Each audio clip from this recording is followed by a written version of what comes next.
Well, Mayor Abed, you've won a second term. Why do you think Escondido voters chose to re-elect you? I think voters have overwhelmingly supported our policies. We have had a major turnaround of the city financially and economically. The last 4 years, we have attracted $500 million of businesses to Escondido, and we had a net gain of 500 businesses the last 4 years, creating over 1,000 new jobs in Escondido. We have created a good business environment, a business-friendly city.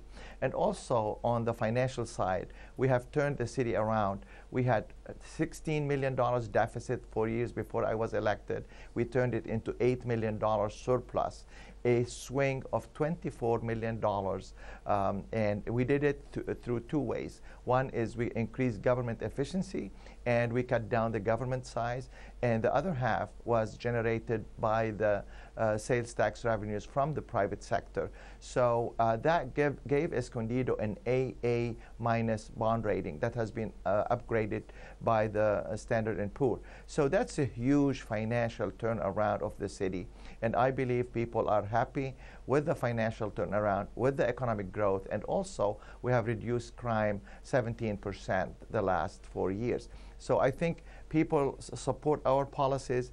68% of Escondido residents support the mayor's job and the council majority. And also that was a clear rejection of the divisiveness and polarization of my opponent that really focus on racial issues. We have been inclusive in our city. My goal as an immigrant myself is to provide every resident in Escondido the American dream. Let me quickly ask you this, because I know you didn't necessarily support Measure H. It failed again. It would have allowed hundreds of, or rather failed, it would have allowed hundreds of homes to be built on that old golf course. But the city still faces a lawsuit from the developer. Sure. If you could quickly, what's next for the city in regards to this? Well, first, we have to find a solution for that. I believe the 430 homes is way too many homes. The 110 acres have been designated as an open space to mitigate the density we have at the country club neighborhood. So we believe, we have had several meetings with the owner, and we believe we can have a compromise. The compromise is to have a more balanced project, less homes, more amenities, more open space, particularly to those homes on the fairway, because they have property rights as well. Now, my goal is to sit down with the developer and have a compromise project that will be a win-win situation for the city and for the developer, and then the lawsuit will go away. And my final question, quickly, hopefully.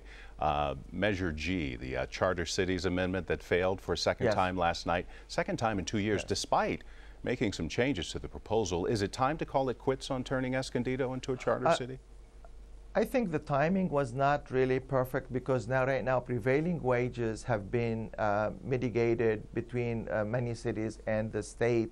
And I think that has been some confusion between the city and of Bell that have filed bankruptcy. So a lot of cities have financial problems, and in voters' mind that they did not understand the difference. So yes, charter city is good for our government, because for Escondido, because it gives us more home rule and eventually will eliminate the prevailing wages, saving taxpayers 20% on construction projects. So sounds like you're going to continue to push for this.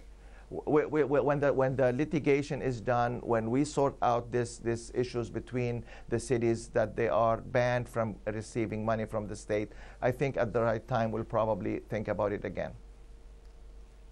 Escondido Mayor Sam Abed, congratulations and thanks. Thank you very much.